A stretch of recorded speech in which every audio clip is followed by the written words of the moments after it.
story. Journalist Michael Schmidt turned the heat up all the way to 100 in his new book, claiming Vice President Drumpf Pence was on standby while Drumpfy was rushed to the hospital last November. And when Drudge published this gif of the president dragging his right foot, the president went off on Twitter, most recently writing, "Mike Pence has never put on standby, and there were no mini strokes. There is just more fake news by CNN, a phony story." OMG, is Donald Trump sitting next to me?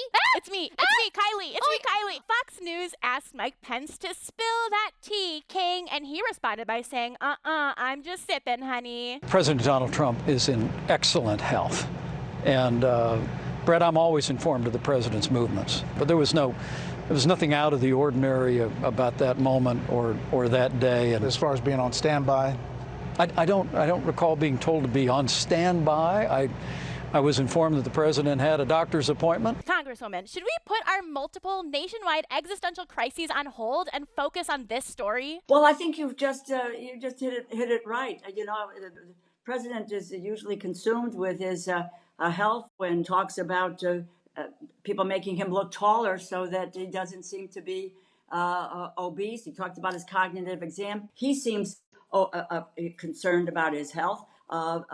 But he does not seem to be concerned about the health of the country. Biden needs to capitalize on this and start doing tricks with his right leg. Toe spin a plate, standing in Times Square and scream while kicking the air. To make it a balanced and fair conversation, I will say Trump's suit in that gif is very professional and something I would buy if it were on sale. You do have a good eye for that kind of thing, Brian. Thank you. Now, by the way, while we're all getting out ahead of things and dispelling rumors, I did not like a tweet featuring SpongeBob's penis, and I did not reply to that tweet with the fire emoji and the wide eye emoji. No one said that you did. Okay, that's perfect then, because I didn't. Now, I want to have a kiki about President Old Ass putting his Trump University creative writing degree to use and making up lies about protesters. Here's him spinning tales of violence from a sacred symbol of peace, a battleship. As you know, at Portland, the mayor last night, he was raided. His home was raided. He was thrown out of his home.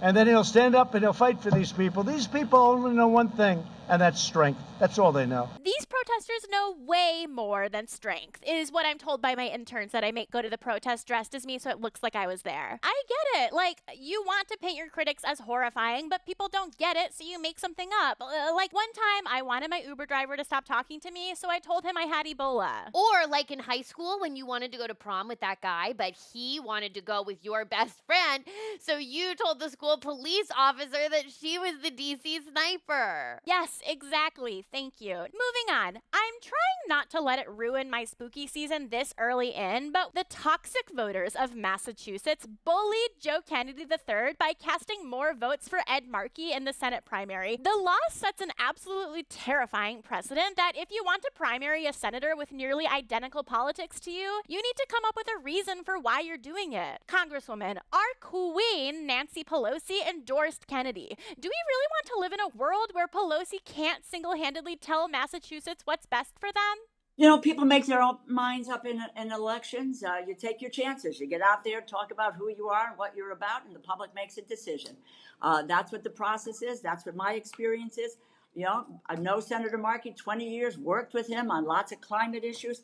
Joe Kennedy and I were together not that long ago and talking about evictions and how people are having trouble these days. As I say, you know, politics is a contact sport. I'm sorry, but we are making the barrier for entry into the Senate way too high. I've listed distantly related to a Kennedy on every job application I've ever filled out. All of a sudden, that's not good enough? Ed Markey seemed like he really listened to young voters about what was important to them. Brian, that's literally so nice to hear, but this is not about him, okay? We need to decenter him out of this election that he won.